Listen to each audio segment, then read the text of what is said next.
मालिक कर।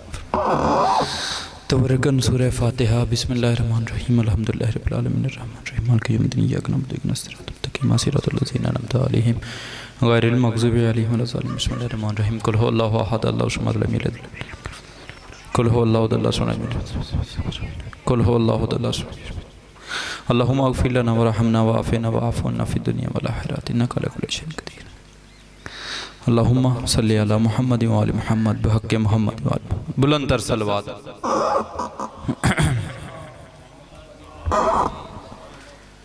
औज़ु बिल्लाहि मिनश शैतानिर रजीम। बिस्मिल्लाहिर्रहमानिर्रहीम। अल्हम्दुलिल्लाहि रब्बिल आलमीन वस्सलातु वस्सलामु अला सय्यिदिल अंबिया वल मुरसलीन अबिल कासिम मुहम्मद। बुलंद सलवात। व अला आलिहि तय्यबीन अत्ताहिरीन अल मासूमीन अल मज़लूमीन अल्लज़ीना अज़हबल्लाहु अन्कुमुर रिज्सा व युत्ताहिरकुम तत्हीरा। सलवात। व लानतुल्लाहि अला अदाइहिम अजमाइन मिन यौम अदावत इला यौमिद्दीन अम्मा बाद।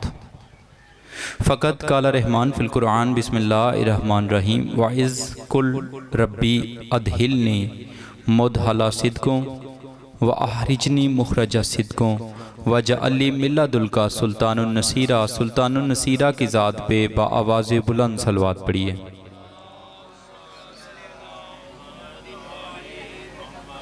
दुआ है मेरा मालिक खालिक आप तमाम साहिबान का इस मुक़द्दस और बाबरकत जगह पे चल के आ जाना मंजूर व कबूल फरमाए। साहिब हजात के हजात मंजूर हों। बानियाने मजलिस का ये पुरहलूस बेहतरीन एहतमाम किया हुआ मेरा मालिक अपनी बारगाह मुक़द्दस में मंजूर व कबूल फरमाए। आप जितने हजरात जितने जितने कदम चल के आए हैं मालिक आपको एक एक कदम के बदले पे अजर अजीम अता फरमाए। और खुसूसी दुआ है कि हमारे बहुत प्यारे भाई जो हमें छोड़ गए हैं मोहम्मद आज़म साहब जो कि इस मजलिस अज़ा के बानी थे, मालिक उनके दर्जात बुलंद फरमाए। करवट ब करवट जन्नतुल फरदौस में आला मकाम अता फरमाए। इनके बच्चों को इनके घर वालों को मालिक ता क़यामत आबादो शाद रखे। इनकी तमाम मुश्किलात मालिक दूर फरमाए। अपने ख़जानों से मालिक इन्हें इतना दे कि ये किसी कमीने के मोहताज ना हो। और इसी तरह ताकि क़यामत इस घर में ज़िक्र मोहम्मद व आले मोहम्मद होता रहे। खुसूसी दुआ है कि आप जितने यहाँ पे तशरीफ़ फरमा हैं मालिक आपकी भी तमाम नेक दिली ख्वाहिशात को मंजूर व मकबूल फरमाए। सब दुआओं की एक दुआ मालिक हमें भी वो दिन दिखा जब कुरान की शाही हो और अली के लाल की बादशाही हो। हमारे वारसे हकीकी इमाम ज़माना का जल्द अज जल्द ज़हूर अता फरमा। एक मरतबा मिल के बाआवाज़ बुलंद सलवात पढ़िए।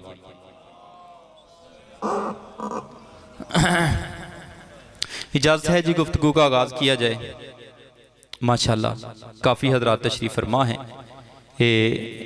बिल्कुल यही मैं कहना सी कि अगर पक्का है तो इन्हें चला दो ताकि थोड़ी सी गर्मी की शिद्दत है और मोमिनीन के लिए बेहतरीन हो जाए मामला। बड़ी मेहरबानी, शुक्रिया। अज़ीज़ान मोहतरम, बग़ैर किसी तमहीद के गुफ्तगू का आगाज़ करने लगा हूँ और हर साल जनाब की खिदमत में हाज़िर होता हूँ और कोशिश होती है कोई ना कोई ऐसी बात जनाब तक पहुँचाई जाए जो मेरे और आप कोई गल नहीं वेख लो सी अपने लिए। एक मरतबा फिर भी बाआवाज़ बुलंद सलवात पढ़िए। इब्तदाई मजलिस है, ये सारे काम होते रहेंगे तो गुफ्तगू का मेरे ख्याल है आगाज़ करना चाहिए। अज़ीज़ान मोहतरम, अल्लाह की भरी कायनात में जो सबसे बड़ा उसकी ज़ात का एहसान है वो ये है कि उसने हमको ऐसे नबी की उम्मत में पैदा किया जिसके पसीने से नबी बनते हैं। भाई मालिक आपका आबाद रखे, बड़ी मेहरबानी। उस नबी की उम्मत में पैदा किया जिसके पसीने से बोलो नबी बनते हैं। चलो अगर मैं और आसान करूं तो गुफ्तगू ऐसे बनेगी कि इंसान के हाथ में जो सबसे नरम जगह है ना वो इंसान के हाथ की हथेली है। इधर सारे अपना अपना हाथ वेखो ना तो फिर ना रलिए, अपना हाथ अपने अपने सामने करो तो हाथ में जी सारे ना पोली जगह है ना वो ये तली है, हथेली, ये सबसे ज़्यादा नरम जगह है। आओ तुम्हें बताऊं मुस्तफ़ा किसे कहते हैं, जिसकी हथेली की नरमी महसूस करके चाचा जी पत्थर भी कलमा पढ़ने पे मजबूर हो जाएं, उसे मुस्तफ़ा कहते हैं। भाई मालिक आपको कायनात की किस्मत जागी, अल्लाह ने हमें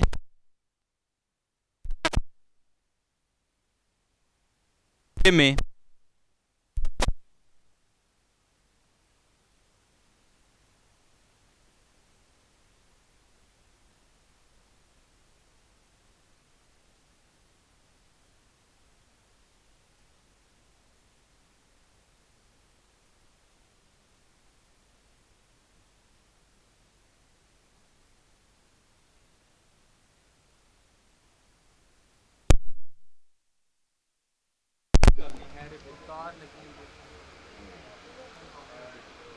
गल करिए जी। थोड़ा सा मैं चाहता हूं कि आपकी तवज्जो मेरी तरफ हो जाए। इब्तदाई मजलस है तो बंदे उठते बहते भी ने पे ते चीज़ों की सेटिंग भी हो रही है, तो गल लगा टोरीए तो फिर ही स्वाद रल के गल करिए ना, तो फिर ही जे मैं कला ही लगा रहा ना तो फिर मुझे ऐसी खिताबत का मुझे खुद लुत्फ ही नहीं आता। इसलिए कि जो बात करनी है वो मैं गल करा, तुसी मैं ना हाँ ना करोगे तो मैं पता लगेगा कि मैं जनाब तक की पहुंचा। कायनात की तकदीर जागी, आमना की गोद में, अबू तालिब की हवेली में, नबियों का वो सुल्तान आया जिसकी नालैन के सदके अल्लाह ने कायनात को हल किया हुआ है। और हमारी खुशनसीबी ये है कि अल्लाह ने हमें उस नबी की उम्मत से पैदा कर दिया। अगर ना भी करता तो हमारा कौन सा जोर था, लेकिन उस अल्लाह ने हम पे ये करम किया। किबला 2017 QTV रमज़ान 27 रमज़ान मैं खुद वो प्रोग्राम देख रहा था। मौलाना तारक जमील साहब अहले सुन्नत भाइयों के बड़े माया नाज आलम दीन हैं, वो बयान कर रहे थे तो बंदे ने पूछा कि सरकार ये फरमाइए कि मुस्तफ़ा किसे कहते हैं। मौलाना तारक जमील साहब मुस्कुराए और मुस्कुरा के उनने बड़ा प्यारा जुमला कहा। और मेरी सारी जिंदगी की तकरीरें एक तरफ किबला का ये एक जुमला एक तरफ है, मुझे बड़ा पसंद है और मैं हर जगह पे ये बयान करता हूँ। किबला ने मुस्कुरा के अजमत मुस्तफ़ा बयान की, फरमाया जो अरब के वहशी और दरिंदों को रजी अल्लाह बना दे उसे मुस्तफ़ा कहते हैं। भाई मालिक आपको आबाद रखे। तो ये वो मुकाम था जो मेरे नबी ने आके किया। चलो बंदे परेशान हो गए, मैं अरब का कल्चर पढ़ देता हूं। जहालत का दौर था, बुत परस्ती का दौर था, लोग माल लूट के खाना जो है वो खुशी की बात समझते थे, बेटियों को जहमत समझते थे। ऐसे माहौल में मेरे और आपके नबी आए। फिर मेरे और आपके नबी ने वो कमाल किया कि जो लूट के खाने वाले थे वो ज़कात देने वाले बन गए, जो बेटी को जहमत समझते थे वो बेटी को रहमत समझने लग पड़े। तो जो है ज़बान की, तो ये मेरे नबी का कमाल है। अब मैं यहाँ पे तकरीर करने आया हूँ ना, और मैं एक खताबत करूँ। माशाल्लाह आप सारे बाशऊर बंदे बैठे हुए हैं, पढ़े लिखे चेहरे मेरे सामने तशरीफ़ फरमा हैं, और मेरे सामने अल्हम्दुलिल्लाह ऐसे चेहरे तशरीफ़ फरमा हैं जिनने ज़ाकरी बड़ी ज़्यादा सुनी है और हर तरह के ज़ाकर मौलवी सुने हैं। तो इसलिए मैं बात करने लगा हूँ कि अगर पढ़े लिखू बंदू से अपनी बात मनवा लेना, इसे खताबत का फन कहते हैं। तो वजह है बंदे चार अगे सियाने होण ना ते इन्हां कोलों अपनी गल मनवा लेना, घंटा डेढ़ घंटा तकरीर करके कोई दलाइल दे के अपनी गल मनवा लेना, इसे खताबत कहते हैं। ते जे मैं इत्थे तकरीर करना आवां ते दो बंदे उत्थे खलोते होण सोटे फड़ के, ते चार बंदे उत्थे खलोते होण वड्डे फड़ के। तवज्जो है ज़बान की। आओ जी, मालिक आपका आबाद रखे। मौला हुसैन के अज़ादार हैं, आते रहेंगे और ऐसे ही शामिल होते रहेंगे। एक मरतबा मिल के बावाज़े बुलंद सलवात पढ़िए। आज अभी आ। मैं बता रहा हूं मेरे मुस्तफ़ा ने कमाल क्या किया, और ये मैं इसलिए बता रहा हूं कि जो कल दिन गुजरा है ना 28 सफर, ये दो हस्तियों के साथ मंसूब था। एक हस्ती मेरे मुस्तफ़ा थे और एक वो हस्ती थी जो कायनात में अल्लाह के नूर का साया था, जो अल्लाह के हुस्न का साया था, यानी इमाम हसन मुजतबा। एक मेरे मुस्तफ़ा और एक मौला अमीर हसन, और आपकी मोहब्बत को देखते हुए जुमला तोहफा आपको दे के जाने लगा हूं कि लोगों ने पूछा इमाम हसन सरकार से कि सरकार आपको अमीर हसन क्यों कहते हैं, आपको अमीर हसन क्यों कहते हैं, कौन सी बात है जिसकी वजह से आप अमीर हैं। मेरे मौला मुस्कुराए और मुस्कुरा के फरमाया सिर्फ एक ही बात है कि मेरे भाई का नाम हुसैन है। भाई मालिक आपको आबाद फरमाया मैं अमीर इसलिए हूं तो मैं कोशिश कर रहा हूं कि दोनों हस्तियों को मिला के पढ़ूं, नाना का तस्करा भी करूं, नवासे का तस्करा भी करूं, तो मैं दोनों तस्करे मिला के करूंगा। भाई मालिक आपको आबाद। तो मैं बयान कर रहा था मेरे मुस्तफ़ा ने कमाल क्या किया, अरब में आके मुस्तफ़ा का कमाल क्या था। मैं यहाँ पे मजलिस पढ़ने आया हूँ, अगर 1 घंटा तकरीर करके आपसे अपनी बात की तायीद करवा के चला जाऊं तो ये कमाल कोई नहीं। आप पढ़े लिखे बाशऊर बंदे हैं, मैं 1 घंटे में 10-12 दलीलें दूंगा, आपका जहन मान जाएगा। लेकिन अगर मैं मजलिस पढ़ने आऊं तो 2-4 बंदे उत्ते सोटे ले खलोते होन, तवज्जो है। भाई मालिक आपको आबाद रखे, मालिक आपकी इज्जत रिज़्क़ बहुत में इजाफा फरमाए। ये इमाम हुसैन सरकार की बारगाह होती है ना, फिर हर बंदे का एक दिल का शौक होता है कि हमारी जो नेक कमाई है उसमें कुछ ना कुछ सरकार के जिक्र में काम आ जाए। तो मालिक इनको ताकि क़यामत आबाद शाद रखे और किसी मोमन को मालिक किसी कमीने का मोहताज ना करे। मैं मजलिस पढ़ने आया हूं किबला, बंदे वटे फाड़ के खलोते हों, बंदे डंडे पकड़ के खड़े हों, 4-5 बंदे वहां पे तालियां सीटियां बजा रहे हों कि मौलवी पढ़े सही, कोई गल करे सही, तो जो है ते ईमानदारी ने दसो मेरे को पढ़ना होएगा नहीं। वो मैनू छड्डो जे तुहाडे च कोई आ जाए, काम औखा है ना जी, काम मुश्किल है। ऐसे माहौल में मेरे आप जैसा बंदा नहीं पढ़ सकता। लेकिन मुस्तफ़ा किसे कहते हैं, जो अरब के जाहिलों में, जो अरब के वैशियों में वैक्शी को इंसान, इंसान को मुसलमान और मुसलमान को सलमान बना दे, उसे मोहम्मद मुस्तफ़ा कहते हैं। सही मालूम।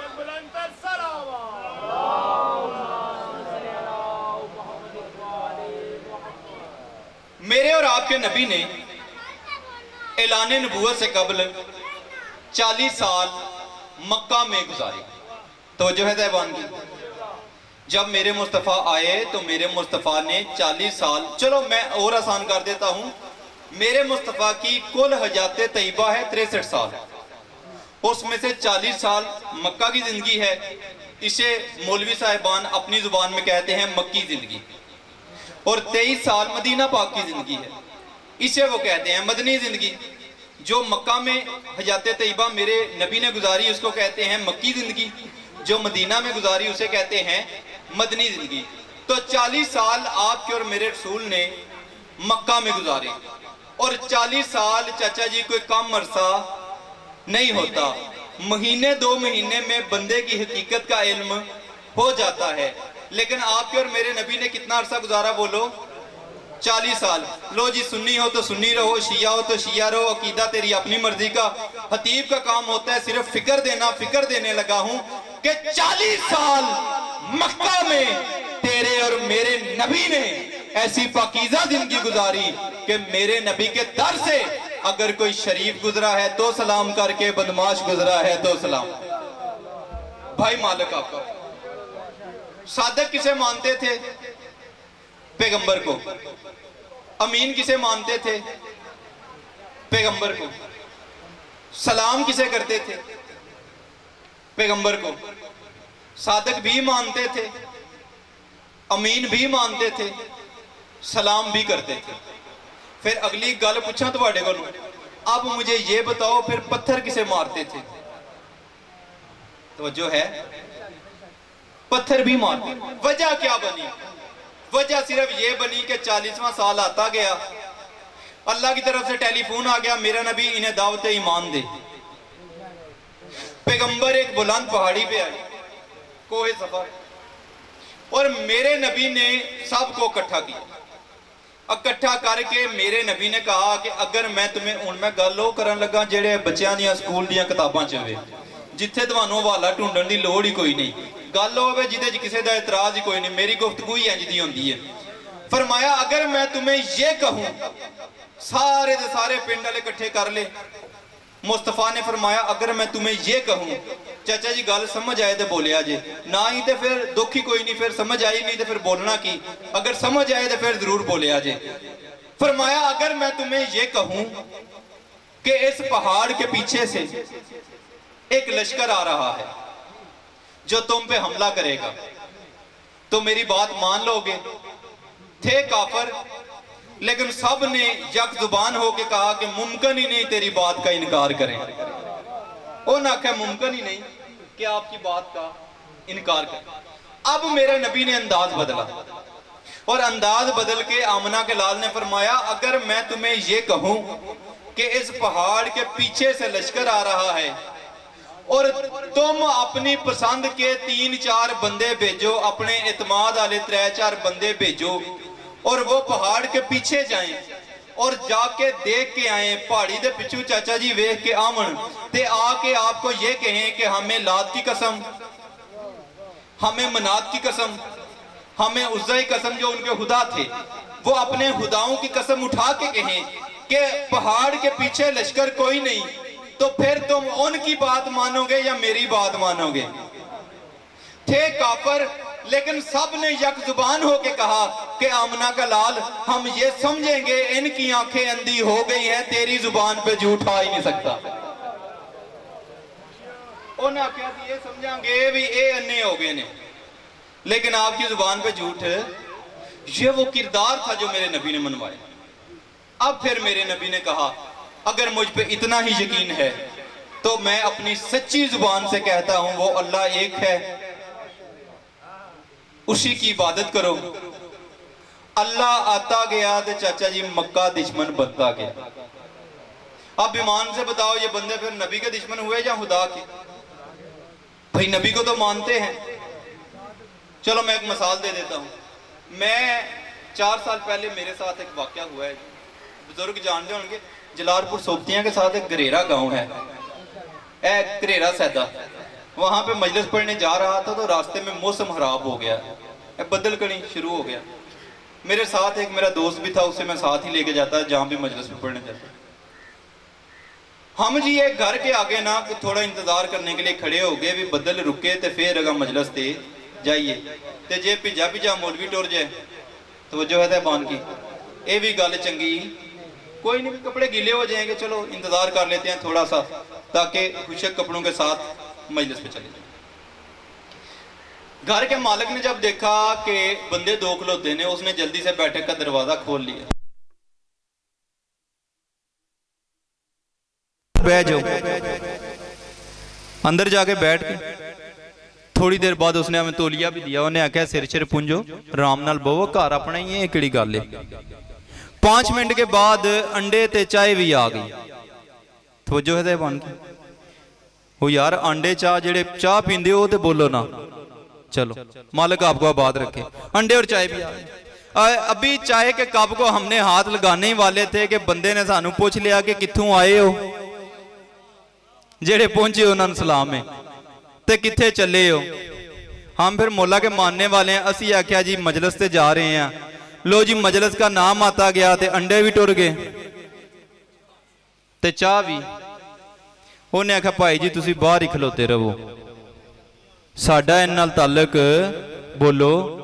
अब ईमानदार से बताओ बंदे फिर मेरे दुश्मन हुए या इमाम हुसैन के? ओ भाई मुझे तो चाय भी दे रहे हैं, मक्का वाले पैगंबर के दुश्मन नहीं थे, पैगंबर को सादिक भी मानते थे, पैगंबर को अमीन भी मानते थे, पैगंबर को सलाम भी करते। 40वां साल आया, पैगंबर ग्रामी ने फरमाया कूलू ला इलाहा इल्लल्लाह व तुफलिहू, कहो अल्लाह एक है और फलाह पा जाओ। ये जो मैंने बात कही है ना, एक गल कोई एडी छोटी कोई नहीं, ये बड़ी वड्डी गल सी। अभी मैं तर्जमा करूंगा आपको पता चल जाएगा, ये जुमला छोटा नहीं।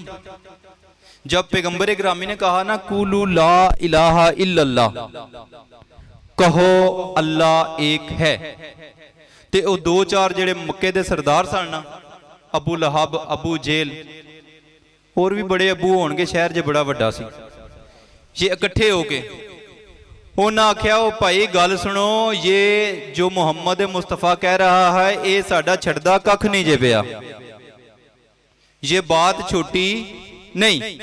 वो अरबी जानते थे, मैं तर्जमा करने लगा हूं। पैगंबर ने फरमाया कुलू ला इला,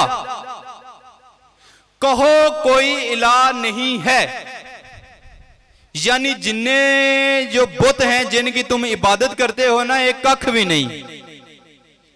मेरे ख्याल है मैं समझा नहीं सकता। पैगंबर ने फरमाया कुलू ला इला, इला है ही कोई नहीं, ए जिन्हां दी तुसी इबादत करते हो ना, एक कख भी नहीं। ए जिन्हां दी तुसी इबादत करते हो ते तुहाडे प्यो करते रहे, ते उन्हां दे प्यो करते रहे, ते अगों उन्हां दे प्यो करते रहे। ए नस्ल दर नस्ल जिसकी तुम इबादत करते हो ना, जिन बुतों की तुम इबादत करते रहे हो, एक कख भी नहीं। ये पैगंबर कह रहे हैं कूलू, कहो ला इला, कोई इला नहीं है इल्लल्लाह, सिर्फ एक अल्लाह है। कोई इला नहीं, सिर्फ एक अल्लाह है। उन्होंने कहा भाई जी ये हमारा कुछ भी नहीं छोड़ रहा। बंदे इकट्ठे होकर पैगंबर के पास आ गए। उन्होंने कहा शाह जी चंगा भला टाइम पे लंघदा सी, सादक भी आप, अमीन भी आप, ते सलाम भी बोलो तुहानू ही है। ते सरकार यकीन कर लो, अज तू पहला असा अरब वालियां ना कदे किसी दी इन्नी इज्जत कीती जे, जिड्डी तुहाडी है, ते ना ही कदे अगू असा करनी है। ते सरकार जिथे फिर इज्जत होंदी होए ना, अपनी उस इज्जत नू बोलो कायम रखीदा, बचाईदा। ते सरकार कोई दरम्याना राह ढूंढ लैने आ। पैगंबर मुस्कुराए, फरमाया क्या कहना चाहते हो? उन्होंने कहा सरकार जिथे असी अपने 360 पे मन्ने आ ना, उथे एक तुहाडा भी मान लैने आ, 361 हो जाएंगे। तवज्जो है साहिबान की? ते सरकार साडी गल भी रह जाए, हाँ जी बिल्कुल आपकी ताईद, ते तुहाडी भी रह जाए। चलो मैं एक और बात करता चलूं। जनाबे बिलाल जो थे ना, ये अबू जहल जैसे कमीने के गुलाम थे, और ये गरम रेत पे लटा देता और गरम पत्थर सीने पे रख देता और कोड़े मारता, और कोड़े मार कहता, अब मुझे माफ कर देना किताब के अल्फाज हैं, मैं सिर्फ बात पहुंचाने के लिए, वरना यकीन कीजिएगा मैं डरता हूं ये जुमले पढ़ते हुए। कोड़े मारता और कहता हो हबशी गुलाम रंग के काले, तेरी ये जुर्रत कि तू ये कहता है कि जो हमारे 360 हैं वो झूठे हैं और जो मोहम्मद का एक है वो सच्चा है। चलो मैं फिर बात करता हूं। वो कोड़े मारता और कोड़े मार के कहता कि तेरी ये जुर्रत कि तू ये कहता है कि जो हमारे 360 नजर आते हैं वो झूठे हैं और जो मोहम्मद का एक नजर भी कोई नहीं आता वो सच्चा है। तेरे पास इस बात की दलील क्या है कि तू उस एक को सच्चा मानता है? जनाब बिलाल तड़प के उठते और उठ के कहते तुझ पे भी लानत, तेरी दलील पे भी लानत। और दलील की क्या जरूरत, जब मोहम्मद ने कह दिया अल्लाह है तो फिर है। अल्लाह या रसूल अल्लाह या रसूल। फरमाया जब मेरे मुस्तफा ने कह दिया अल्लाह है तो फिर है। फाइनल मीटिंग नाकाम। पैगंबर ने फरमाया अल्लाह मनवाना है। इकट्ठे हुए, इन्हें कहा जी सादक भी आप, अमीन भी आप, सलाम भी आपको। मसला तो सरदारी का है ना, तारीख में लिखा हुआ है। अबू सुफियान आगे बढ़ा, इसने अपनी पगड़ी उतार के पैगंबर गिरामी के कदमों पे रख दी। उन्हें आकर लो सरकार आज के बाद मक्का के सरदार भी अल्लाह छोड़ दे। पैगंबर मुस्कुराए, फरमाया नहीं अल्लाह मनवाना है। हो सके सरदार बन जाओ, अल्लाह छड़ दियो। तवज्जो है साहिबान? मेरे नबी मुस्कुराए और मुस्कुरा के फरमाया जरा अपनी बात पे खुद ही गौर तो कर, उस अल्लाह ने मुझे 2 जहानों का सरदार बनाया है, तू मुझे मक्के की सरदारी से लालच दे रहा है। तवज्जो है साहिबान? और अगर आप तवज्जो फरमाएं थे, हमारे एक बुजुर्ग थे, वो एक जुमला पढ़ते होते थे, वो बाजरे की रोटी नहीं होती उत्ते फिर थोड़ा ना देसी घ्यो रख के, ते वो कहते थे जुमले को, वो कहते थे कि पैगंबर मुस्कुराए, फरमाया तू मनु विचू चोंगा चुक के देना है पिया, उस अल्लाह ने मुझे 2 जहानों का सरदार बनाया है। इसके बाद अबू जहल आगे बढ़ा। उसने कहा मेरे पास सोना चांदी बड़ा है। ये गल्लां तुहानूं बुजुर्गां नूं याद है, सिर्फ बच्चों तक पहुँचाने वास्ते ही सबक सुनाते रहने आ। तवज्जो है बन गई। उसने कहा सोना चांदी ले लो, अल्लाह छोड़ दो। पैगंबर फिर मुस्कुराए। कायनात की मुसरत मेरे नबी के चेहरे पे आई और मेरे नबी ने मुस्कुरा के एक पहाड़ की तरफ इशारा किया। फरमाया अबू जेल वो पहाड़ देख रहा है। मुझे चाचा जी पैगंबर की अजमत की कसम, अबू जेल पहाड़ देखता गया, पहाड़ पत्थर से बदल कर सोने में तब्दील हो गया। फरमाया जिन्हें तुम बहुत कुछ समझते हो ना, ये चीजें मेरे इशारों की मोहताज। सोना चांदी नहीं चाहिए, अल्लाह मनवाना है। बंदे विच सियाने बैठे हो तो गल मैं छड़नी कोई नहीं, करके मैं जरूर जानी है। कुछ बातें ऐसी होती हैं जो खोल के मिंबर पे बयान नहीं की जा सकती। उन्होंने कहा सरदारी भी ले लें, सोना चांदी भी ले ले, तो अगर कोई रिश्ते का मसला है, पसंद की शादी, अल्लाह छोड़। फरमाया नहीं, अल्लाह मनवाना है। कहने लगे आपको मानते हैं, आपके अल्लाह को नहीं मानते। आवाज़ कुदरत आई मेरा नबी तुझे मानते हैं। आवाज़ पैगंबर आई मेरे अल्लाह मैं उस बेहया पे लानत करता हूं जो मुस्तफ़ा को तो माने, मुस्तफ़ा के खुदा को ना माने। आवाज़ कुदरत आई आदम से लेके ईसा तक भेजे सब मैंने हैं, लेकिन किसी की बात से इतनी लज्जत नहीं आई, इतना लुत्फ नहीं आया जितना तुझ मोहम्मद मुस्तफ़ा की बात से आया है। ले फिर मुझे अल्लाह का भी वादा हो गया, मैं भी माशर के मैदान में उस बेहया पे लानत करूंगा जो खुदा को तो माने, मुस्तफ़ा को ना माने। तवज्जो है साहब, बड़ी मेहरबानी, बड़ी रूहानियत मजलिस में, बिल्कुल मुतमईन। फाइनल मीटिंग चाचा जी नाकाम हो गई। पैगंबर ने फरमाया कुछ भी नहीं चाहिए, ना सरदारी चाहिए, ना सोना चांदी चाहिए, ना तुम्हारे लालच चाहिए, अल्लाह मनवाना है। अब फिर इनने फैसला किया कि पैगंबर गिरामी को मारा इतना जाए कि पैगंबर अल्लाह भूल जाए। और फिर हुआ भी ऐसे ही। ताइफ के सफर है तो मौलवी जाकरा तुम्हारे तक पहुंचाए कोई ना। स्कूल की किताब में लिखा है, तारीख में लिखा हुआ है कि मेरे नबी जब ताइफ से वापसी पे आए तो सर से लेके पैरों तक जख्मी नबी, पैगंबर ग्रामी के जूते खून से भर गए और एक मकाम पे मेरे नबी आके रुक गए। साथ में मेरे नबी के एक गुलाम था। अल्लाह ने पैगंबर की हालत देखी और जनाब जिब्रील को भेजा। फरमाया जा मेरे नबी से कह ना तू किसी का मोहताज है ना मैं किसी का मोहताज हूं। एडी मिठी खिताबत कोई भी नहीं करता जिड्डी मैं पे करना। मालिक आपको आबाद रखे। एक एक बात कोशिश कर रहा हूं बिल्कुल आपके ज़हनी लेवल तक आए। फरमाया जबरील जाके मेरे नबी से कह ना तू किसी का मोहताज है ना मैं किसी का मोहताज हूं। जो मानेगा अपनी फलाह पाएगा ते जेड़ा नहीं मनेगा खाए खसमान। भाई कायनात मैंने बनाई है तेरे लिए, इनकी जुर्रत कैसे ये तुझे पत्थर मारे। मैं अल्लाह तो बर्दाश्त नहीं करता कि मेरा नबी ये तुझे पत्थर मारे। अगर कोई मानेगा तो अपनी फलाह पाएगा, अगर नहीं मानेगा तो हमें क्या, खुद गर्क होंगे, जहन्नम में जाएंगे। मेरा नबी अगर तू चाहे तो मैं ये दो पहाड़ मिला के इन्हें चक्की की तरह पीस ना डालूं। अब जवाब सुनना हसनैन के नाना का, अब जवाब सुनना बतूल के बाबा का, अब जवाब सुनना अली के भाई का। जब जबरील ने यह कहा ना कि अल्लाह ये कह रहा है कि अगर ये नहीं मानते और तू चाहे तो मैं दो पहाड़ों को मिला के इन्हें चक्की की तरह पीस ना डालूं। पैगंबर ग्रामी ने चेहरा अपना ऊपर उठाया, फरमाया मेरे अल्लाह अगर इन्हें चक्की की तरह पीसना ही था तो फिर मुझे क्यों रहमत लिल आलमीन बना के भेजा। भाई मालिक आपका मालिक अगर इन्हें मारना ही था तो फिर मुझे क्यों भेजा। अल्लाह सल्ले अला। अद्धा टाइम मेरा हो गया ते इन्ना की मैं और पढ़ना। फरमाया मालिक अगर इन्हें मारना ही था तो फिर मुझे क्यों रहमत लिल आलमीन बना के भेजा।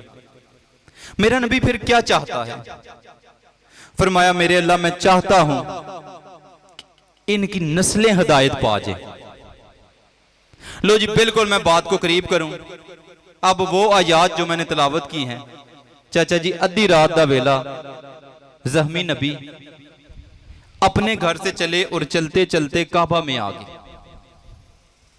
और काबा में आके ये वो आयात हैं जो मैंने पढ़ी हैं। बिस्मिल्लाहिर्रहमानिर्रहीम वाइज़ कुल रब्बी अदहिलनी मुदहला सिद्कुम। मालिक मुझे दाखिल कर तो सच्चा दाखिल कर। व अहरिजनी मुहरजा सिद्कू, और जब मुझे निकाल तो मेरी बात की सच्चाई पूरी हो चुकी हो। यानी पैगंबर ने कोई दुआ करनी थी, मालिक मैं काबा में आऊं तो जो बात करूं वो सच्ची हो जाए, और जब मैं काबा से निकलूं तो मेरी बात सच्ची ही रहे।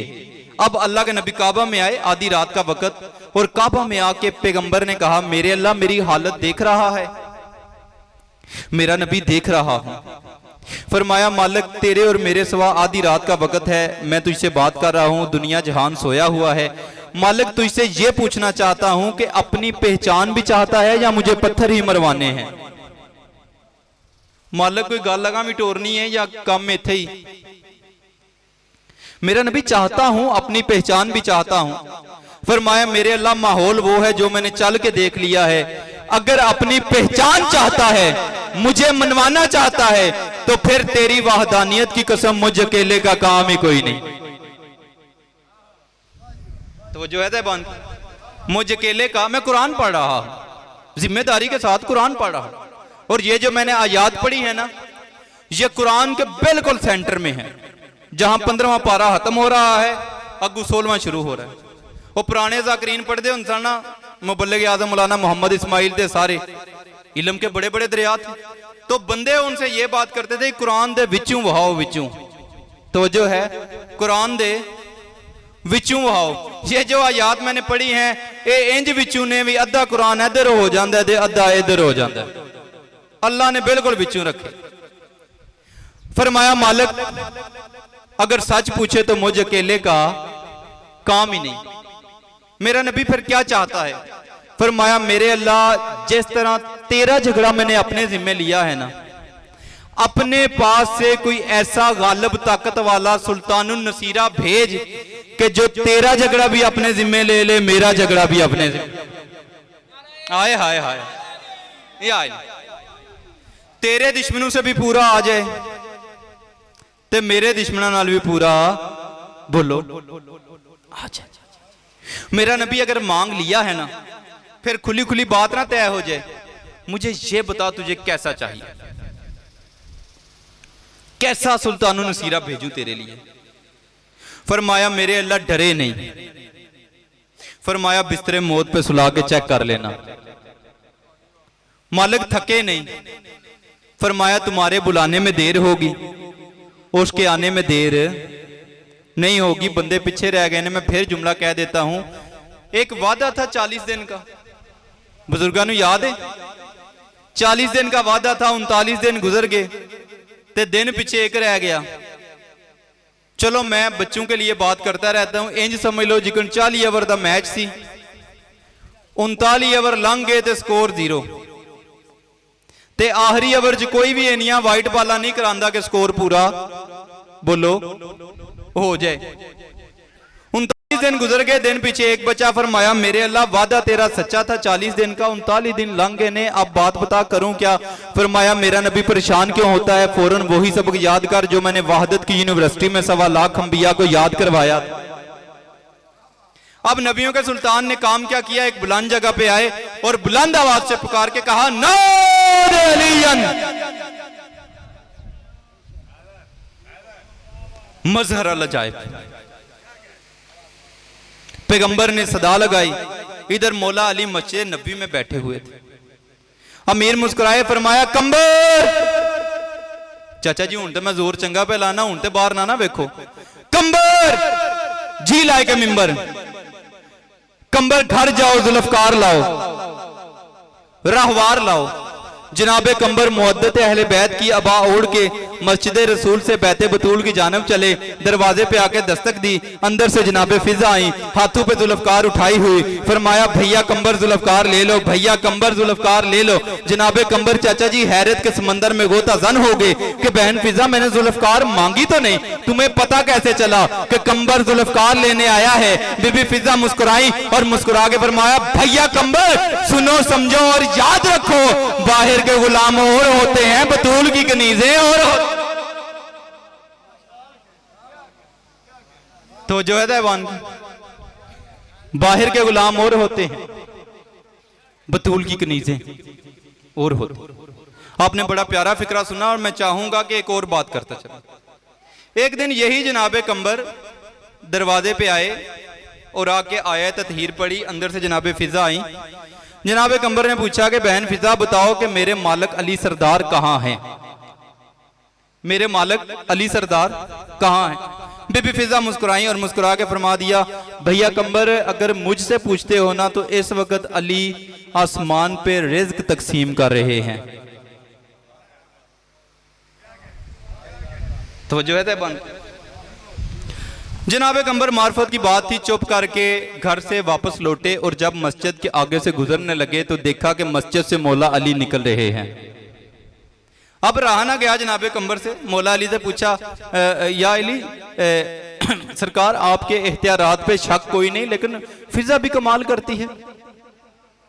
सरकार मैनू शक कोई नहीं तुहाडे एहतियार ते, लेकिन बहन फिजा देखे ना, मैं अभी अभी गया था और मैंने जाके पूछा था कि मौला कहाँ है, सरकार कहाँ है, ते बहन फिजा ने कहा कि वो आसमान पे रिज्क तकसीम कर रहे हैं। तो सरकार वेखो ना, तुसी ते मसीतियों पे निकल रहे हो, आप तो मस्जिद से निकल रहे हैं। और सरकार देखे ना ये फिजा ने क्या कह दिया, ये देखे ना ये बात क्या हुई। अभी 2-4 जुमले कहे कि मौला अली मुस्कुराए और मुस्कुरा के फरमाया, कंबर फिजा की बात पे एतराज ना किया कर, जरा मेरी 2 उंगलियों के दरमियान देख। यूं जब मौला अली ने उंगलियां बुलंद की ना तो जनाबे कंबर ने देखा कि पहले आसमान पे भी अली, दूसरे आसमान पे भी अली, तीसरे आसमान पे भी अली, सातों के सातों आसमानों पे अली। जनाबे कंबर कदमों पे गिर पड़े, फरमाया कंबर फिजा की बातों पे एतराज ना किया कर, फिजा उस घर में रहती है जिसका एक दरवाजा अर्श में खुलता है। भाई मालिक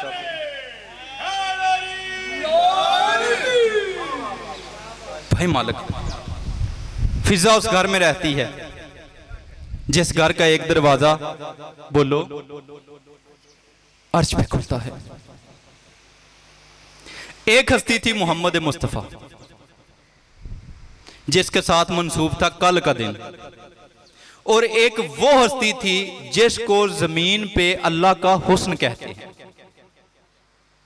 मैं वादा किया ही 2 हस्तियां पढ़ांगा, अब मैं दूसरी हस्ती पढ़ने लगा। तो टाइम भी मैं बिल्कुल वंड के, अद्धा टाइम में एक हस्ती पढ़ी है ते इंजी अद्धा टाइम मैं दूसरी हस्ती पढ़न लगा। और पढ़ना जरूरी है मुझ पे, इसलिए जरूरी है कि ये वो मौजूआत हैं जो बड़े कम पढ़े जाते हैं। इमाम हसन सरकार बड़े कम पढ़े जाते हैं, और सरकार के दिन पे नहीं पढ़ना तो फिर मेरा ख्याल है कि ये अपने आप के साथ हमारा जुल्म है। सरकार के दिन पे सरकार का तज़किरा होना चाहिए। भाई मालिक आपका बात रखे। मदीने की गली में एक बंदा माजूर बैठा हुआ था गली के कोने में। सोचते सोचते आंखों में आंसू आ गए, रोन लग पिया ते रो के कहंदा मालिक सेहत ते मैनू लभदी कोई नहीं पी, दिल चाहता है कि अपने हुस्न का कोई मजर मुझे दिखा, अपने हुस्न का मालिक अपने हुस्न का मुझे कोई मजर दिखा, तेरे हुस्न का जलवा हो, उसे देख के मैं खुश हो जाऊं। अभी इसने ये अल्फाज निकाले ही थे कि साहिब किताब लिखते हैं कि बिल्कुल गली के कोने से एक घोड़ा निकलता हुआ आई दिखाया और उसके ऊपर बादशाह हसन तशरीफ फरमा थे। सल्ले अला मोहम्मद वाले मोहम्मद। अब ये बंदा माजूर था और बैठे बैठे इसने दिल में ये ख्वाहिश की कि बिल्कुल जो मैंने दुआ मांगी थी वो दुआ पूरी हो गई। अल्लाह के हुस्न का मजर मुझे हसन नजर आ गया, लेकिन इसके दिल में नाल ही चाचा जी एक और ख्वाहिश हो गई।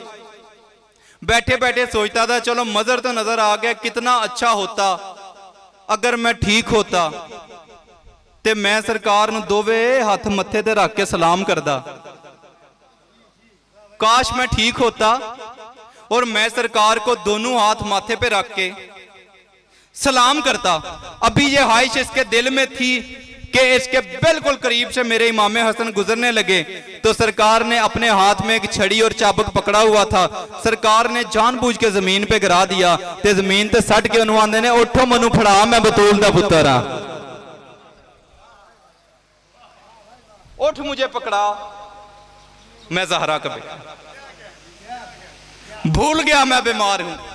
जल्दी से उठाया, सरकार का सलाम किया, चूमा और कहते सरकार आपको कैसे पता चला? फरमाया अल्लाह की मर्जियों के मालिक हम हैं। तेरे दिल की हसरत मैंने सुन ली थी। लो जी, मुल्क का नाम अजरबैजान, बादशाह का नाम फजल बिन अमर। एक गाल इमाम हसन की मैंने सुनाई है, एक और सुना के तालिबे दुआ। मुल्क का नाम अजरबैजान, बादशाह का नाम फजल बिन अमर। 7 बेटियों के बाद अल्लाह ने इसे एक बेटा अता किया। 7 धियां तू अल्लाह इन्हें एक पुत्र बोलो दिता। चलो अगर मैं आसान करूं तो मन्नतों और मिन्नतों से, 7 बेटियों के बाद मन्नतों और मिन्नतों से अल्लाह ने इसे एक बेटा दिया। पूरी रियासत में जश्न का समा हो गया कि हमारे बादशाह के यहाँ 7 बेटियों के बाद एक बेटा बोलो हुआ है। हर कोई खुशी खुशी दिन गुजरने लगे। जब वो बेटा चाचा जी थोड़ा ना जवान होया ना, ये लड़कपन की उम्र में आया, तो चूंकि वो शाही हून था, बादशाह का बेटा था, तो फिर शाही हून दे शौक भी उंज दी। उसने कहा बाबा जी मेरा दिल कर रहा है कि मैं जंगल में जाके हरन का शिकार करूं। बाप ने कहा बेटा मसला ही कोई नहीं, खजाने अपने हैं, घोड़े अपने हैं, रियाया अपनी, ते इलाका भी अपना। नौकर साथ लो, सिपाही साथ लो, बेहतरीन घोड़ा लो और जाओ जाके शिकार कर आओ। साहिब किताब लिखता है कि जब ये शिकार करने गया और एक हरन के पीछे पीछे जब ये भागा उसका शिकार करने के लिए, तो ऐसा हुआ कि इसका घोड़ा गिरा और गिरते ही ये बेटा मर गया। दिखते हैं ये मर गया। सिपाहियों ने लाश उठाई, बादशाह के दरबार में आ गए। उन्होंने कहा बादशाह अल्लाह की मर्जी थी, अल्लाह की रजा थी। बादशाह सख्ते में चला गया। 7 बेटियों के बाद एक बेटा, तो वो भी मर गया। बादशाह वजीरों ने बड़ा हौसला दिया, उन्होंने कहा बादशाह है फिर अल्लाह की मर्जी है, अल्लाह की रजा है, इसके आगे बंदा क्या कर सकता है। हो सका नहीं, जैसे भी हो मुझे अपना बेटा जिंदा चाहिए, जैसे भी हो बेटा जिंदा चाचा जी चाहिए। वजीरों ने बड़ा समझाया, उन्होंने कहा जी अल्लाह की रजा है, ऐसा मुमकिन नहीं। उसने कहा नहीं, कोई ना कोई हल इसका होना चाहिए। लो जी, फिर साहिब किताब लिखता है कि उसके दरबार में एक शिया वजीर बैठा हुआ था जिसका नाम था फहैज बिन सलामा। फहैज बिन सलामा शिया वजीर बैठा हुआ था। वो थोड़ा सा आगे आया, एक मरतबा मिल के आवाज़ बुलंद सलवात पड़ी है।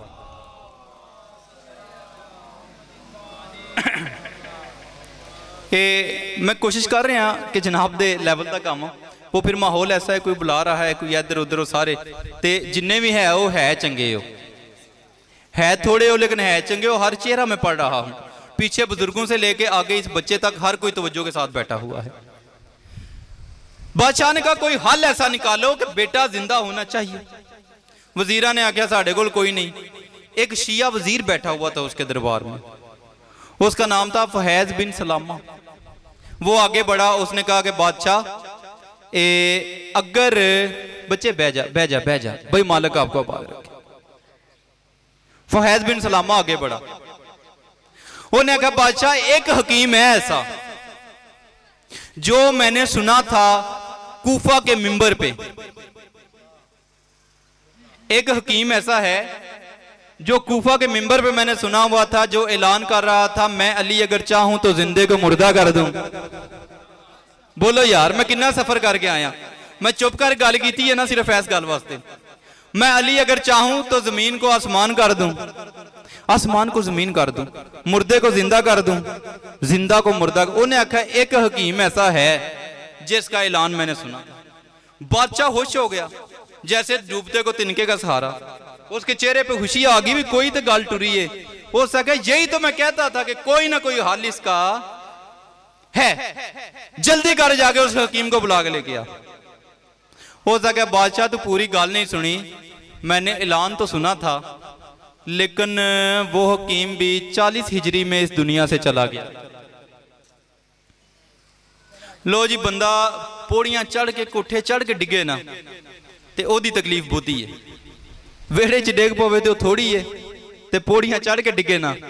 ਉਹ ਸਿਰ ਫਾੜ ਲਿਆ ਉਸ ਦਾ, ਕਿਹਾ ਤੇ ਫਿਰ ਮੈਨੂੰ ਦੱਸਿਆ ਕਿਉਂ ਆ? ਉਸ ਦਾ ਕਿਹਾ ਬਾਦਸ਼ਾਹ ਤੂੰ ਅਜੇ ਵੀ ਪੂਰੀ ਗੱਲ नहीं सुनी। ਉਸ ਦਾ ਕਿਹਾ ਸੁਣਾ पूरी गल की है? ਉਸ ਦਾ ਕਿਹਾ कि इमाम को मौत है, इमामत को मौत कोई नहीं। वो तो नहीं रहा, लेकिन कोई उसकी दस्तार का वारिस मौजूद है। उसने कहा वो कौन? उसने कहा मेरा प्यारा इमाम, इमाम हसन मुजतबा। अल्लाहुम्मा। उसने कहा उसकी दस्तार का वारिस बोलो मौजूद है। उसने कहा जल्दी कर, फिर जितने मर्जी घोड़े ले जा, खजाना ले जा, सिपाही साथ ले जा, जल्दी जल्दी उसे बुला के लेके आ।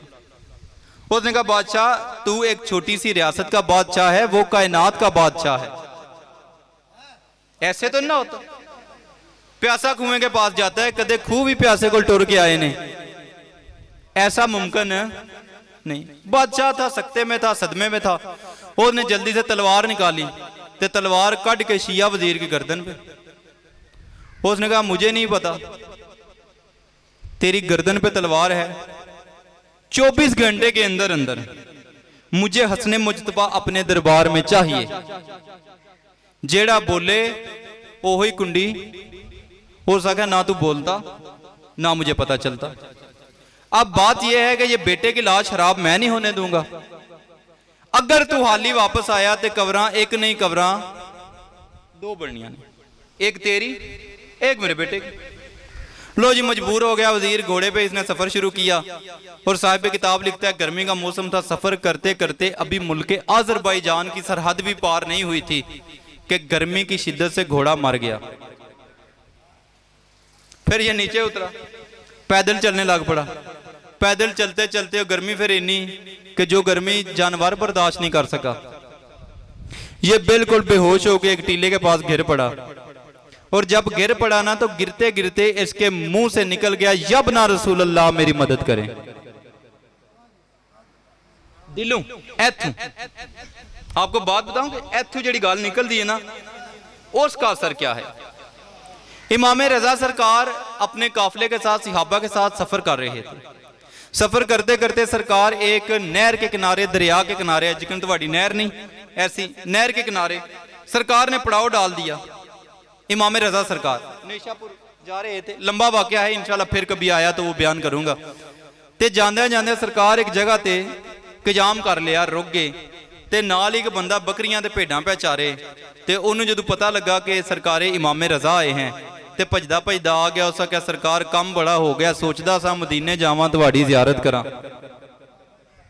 ते सरकार तुसीं इत्थे ही आ गए ते बड़ा कम हो गया सरकार, मेरी ज़ियारत इत्थे ही होगी, मेरा पैंडा मुक गया।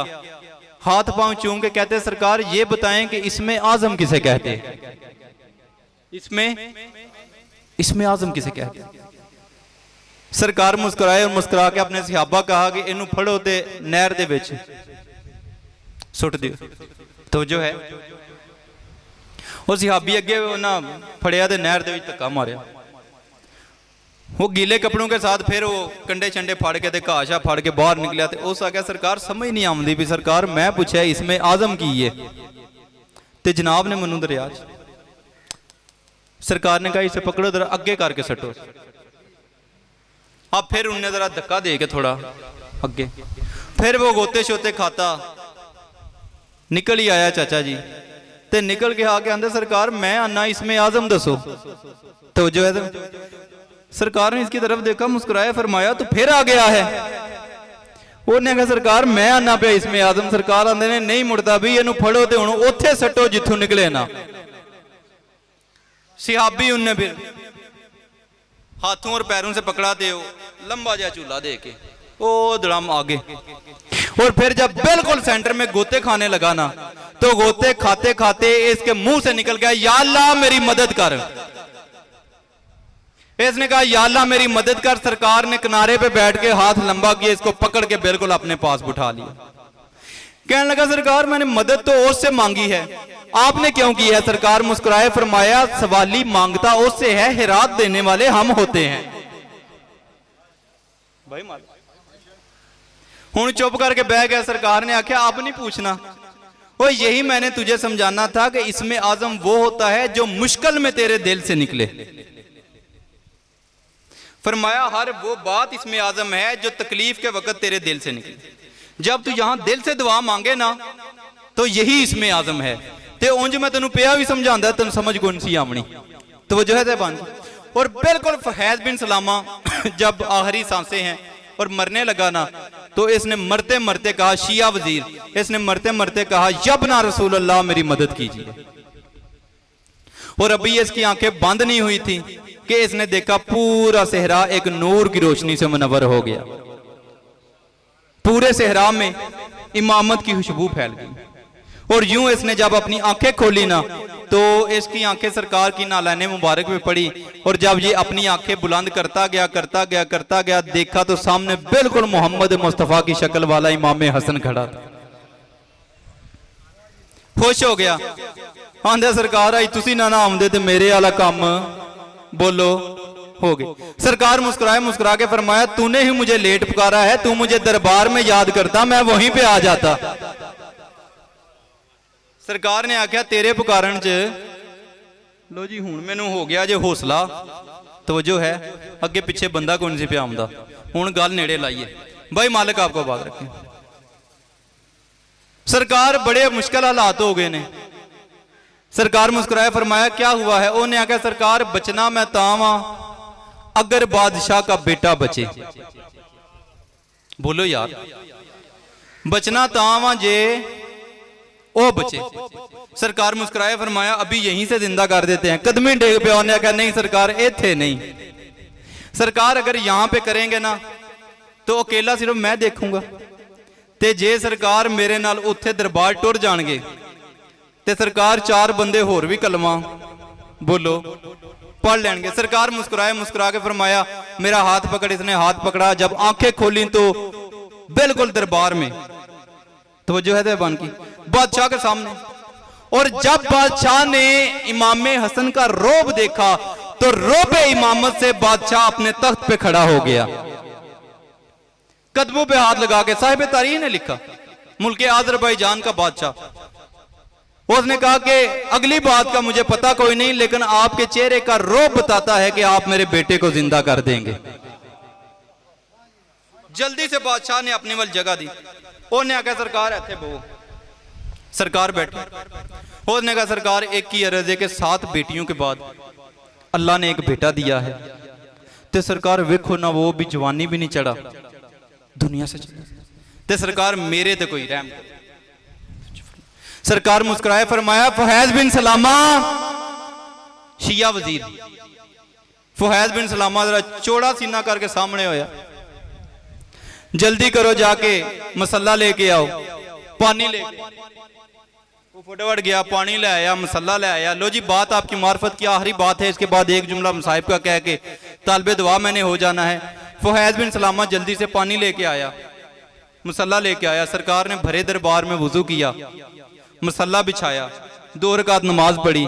नमाज पढ़ के सरकार ने अपने हाथ दुआ के लिए बुलंद किए और फरमाया मालिक तुझे मेरे नाना का वास्ता, मालिक तुझे मेरे बाबा का वास्ता, मालिक तुझे मेरी माँ का वास्ता, मालिक तुझे मुझ हसन का वास्ता, इसका बेटा जिंदा कर। अभी आमीन के हाथ नीचे नहीं आए थे कि इस बादशाह का बेटा उठ के खड़ा हो गया। अभी सरकार के हाथ नीचे नहीं आए थे कि इसका बेटा उठ के खड़ा हो गया, इसका बेटा उठ के खड़ा हो गया। बाप होश हो गया, ये होश हो के अपने बेटे की तरफ गया कि मेरा पुत्र मनु जफी पा, लेकिन बेटा बाप की तरफ नहीं आया, जल्दी से आया, आके सरकारे हसन के कदमों पे गिर पड़ा। सरकारे हसन के कदमों पे उन्हें कहा मेरा पुत्र तेनू मिलना मैं वे। उसने कहा बाबा तुझे बाद में मिलूंगा, इस सरदार ने कोई रोज रोज हमारे मुल्क में आना है। बेटा तू इसको जानता है? फरमाया बाबा पहले नहीं था जानता, लेकिन अभी अभी मुझे ही पता चला है। बेटा वो कैसे? फरमाया बाबा जब फरिश्ते मेरी रूह को लेके जा रहे थे ना तो ये जवान आया, इसने आके फरिश्तों को आवाज दी ठहरो, मैं हसन कह रहा हूं इसकी रूह को वापस करो। बाबा इसने फरिश्तों से मेरी रूह वापस ली और वापस लेके मुझे वापस भेज दिया। लो जी दुनियादार बंदा सी बादशाह फजल बिन अमर, वो सोची पै गया। हो सके सरकार जो मेरा बेटा कह रहा है ये सच है? सरकार मुस्कुराए फरमाया हाँ सच है। सरकार मेरे बेटे की रूह फरिश्तों से आपने वापस ली है? सरकार मुस्कुराए फरमाया हाँ। सरकार इसको दोबारा जिंदगी आपने दी है? मेरे इमाम मुस्कुराए फरमाया हाँ। हो सके सरकार फिर सानू केड़े बन्ने लाया जे?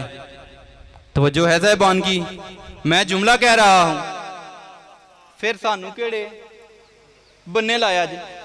क्या मतलब? सरकार हमारे सामने पानी लेके आओ, मसल्ला लेके आओ, मेरे नाना का वास्ता, मेरे बाबा का वास्ता, मेरी माँ का वास्ता, और जहां पे नमाज पढ़ के गिड़गिड़ा के दुआएं मांग रहे हैं और वहां पे फरिश्तों को हुक्म दे रहे हैं। सरकार ये क्या है और वो क्या है? सरकार यहां पे आप गिड़गिड़ा रहे हैं, वहां पे आप हुक्म चला रहे हैं, यहां पे आप सजदा करके दुआ मांग रहे हैं, वहां पे आप हुक्म चला रहे हैं। सरकार मुस्कुराए और मुस्कुरा के फरमाया ओए हम यहां पे सजदा करते हैं उसकी तौहीद बचाने के लिए, वहां पे हुक्म चलाते हैं उसका निजाम चलाने के लिए। भाई मालिक आपका, मालिक आपका कदमों पे गिर पड़ा बादशाह के। हो सके सरकार अगर मुल्क आज़रबाईजान की बादशाहत आपकी जूती पे निछावर कर दूं ना, तो ये आपकी नौलैन की तौहीन है। हक यही बनता है कि मैं उन तहत छड़ दिया तो आप इस तख्त पे बैठ जाएं। सरकार मुस्कुराए फरमाया नहीं, इस तख्त पे तू नहीं बैठना है। हो सके सरकार फिर मैं तो हाली भेजना नहीं चाहता, फिर कुछ ना कुछ तोहफा मैं देना चाहता हूं। सरकार मुस्कुराए फरमाया हाँ हम आले मोहम्मद तोहफा लेते हैं। लो जी गल ध्यान ना सुनिया जी, इल्मी बात सुनाने लगा हूं। उसने कहा बादशाह जिसको आपने जिंदा किया है ना, इसकी 7 बहनें हैं, मैं चाहता हूं कि इसकी एक बहन जो है वो जनाब सईदा की बहू बन जाए। अगर सरकार कबूल फरमाएं तो सरकार की कनीजी में मैं अपनी एक बेटी देना चाहता हूं। इमाम मुस्कुराए फरमाया हम आले मोहम्मद तोहफा कबूल करते, तेरी नीयत ठीक है, हम कबूल करते हैं। और ये फिर बादशाह हसन इसकी बेटी है जिसका नाम था रमला। बादशाह इमाम हसन फिर इसकी बेटी से निकाह करके वापस आए। मुद्दत के बाद अल्लाह ने इस रमला को एक बेटी दी जिसका नाम था फरवा। चंद सालों बाद वो बेटी फोत हो गई, जिसकी वजह से इस रमला की कुनियत बन गई उम्मे फरवा, फरवा की मां जनाबे उम्मे फरवा। एक दिन जनाबे उम्मे फरवा अपने हैमे में बैठे हुए रो रही थी। इमाम हसन आए और फरमाया फरवा मेरे घर में होकर रो रही है? फरमाया बादशाह बंदा दरिया के किनारे हो और प्यासा हो, औरत उस वक्त तक मुकम्मल नहीं होती जब तक उसकी गोद में औलाद ना। फरमाया सरकार मैं जानती हूं जो बंदा मदीने से जाके आज़रबाईजान मेरे भाई को जिंदगी दे सकता है ना, वो मुझे औलाद भी दे सकता है। सरकार मुझे बेटा चाहिए और आज ही चाहिए, बेटा चाहिए और आज ही चाहिए। सरकार मुस्कुराया फरमाया उम्मे फरवा अगर तेरी मार्फत इतनी बुलंद है तो मैं हसन तुझे आज ही बेटा दूंगा, जा और हैमे से जाके बेटा ले। बीबी उम्मे फरवा हैमे में गई, जब वापस आई हाथों पे बेटे को उठाया हुआ, सफेद कपड़ों में लिपटा हुआ। फरमाया सरकार मेरा बेटा प्यारा है। इमाम हसन मुस्कुराए फरमाया फरवा बेटे हर किसी को प्यारे होते हैं। सरकार फिर आपने उठाया क्यों नहीं? बस अब मेरा मुसाहिब का जुमला है और यही कह के मैं तालिब दुआ होने लगा हूं। मेरे इमाम ने बेटे को उठाया और बेटे को उठा के बेटे के जोड़ चूमने शुरू कर दिए। कभी हाथ चूमते हैं, कभी पांव चूमते हैं। मौला मेरे बेटे का नाम तो रखे ना। फरमाया फरवा अगर मुझसे पूछती है तो इसका नाम कासिम है। मौला मेरे बेटे के जोड़ क्यों चूम रहे हैं? फरमाया फरवा ना रोला, घोड़ों के सुम बड़े सहत हैं, इसके जोड़ बड़े नाजुक हैं। चंद साल के जनाबे कासिम बाप का साया सर से चला गया। इमाम हसन की मुनासबत से फिर मैं जनाब कासिम का एक जुमला कहने लगा हूँ। अल्लाह किसी बच्चे को यतीम ना करे, बड़ा मुश्किल होता है यतीमी की जिंदगी। आम माँ और बेवा माँ जो होती है ना, उसका बच्चे को पालने में बड़ा फर्क होता है। आम माँ का कुछ और अंदाज है, बेवा की कुल कायनात ही बेटा होती है। वो हसरतों में पालती है, कब ये बड़ा होगा, कब इसकी शादी करूंगी, कब इसके बच्चे होंगे। बेवा माँ के लिए बड़ा मुश्किल होता है पालना। जब भी घर में इमाम हुसैन और मौला अली अकबर को प्यार करते देखते ना जनाब कासिम, तो अपनी माँ के पास आ जाते और आके माँ से कहते, अम्मा मुझे ये बताना, जैसे चचा अली अकबर से प्यार करते, क्या हर बाप ऐसे ही प्यार करता है? बीबी फरवा समझ जाती कि कासिम अब कोई बाप की बात पूछना चाहता है। गोद में सर रख के बीबी बालों में उंगलियां फेरती और माथा चूम के कहती, कासिम तेरा बाबा तुझसे बड़ा प्यार करता था। अब्बा कुछ बाबा की बात तो कोई सुनाए ना, बाबा मुझसे कितना प्यार करता था। और फरमाया, कासिम एक ही बात तुझे बताती हूँ, 28 सफर था, तेरे बाबे को जहर मिला हुआ था, तड़पता हुआ घर पे आया। घर पे आया कहते हैं, फरवा जल्दी कर, बिस्तर बुला, मेरा कासिम बुला, मेरे सीने पे लटा। मैं कहती मौला पानी पी लें, दूध पी लें। फरमाया नहीं है, जल्दी कर, मेरा कासिम लेके आ। ओ मेरे सीने पे लटा, मेरे सीने में ठंडक पड़े। कासिम उस वक्त चंद लम्हे तू बाबा के सीने पे लेटा हुआ था, तूने तड़प के कहा था, अम्मा जल्दी से मुझे उठा, मुझे किस गर्म जगह पे लेटा दिया है। उस वक्त तेरे बाबा ने रो के कहा था, कासिम गर्म जगह नहीं हो, तेरे बाबा का सीना है और लाजे का मेहमान है बाबा।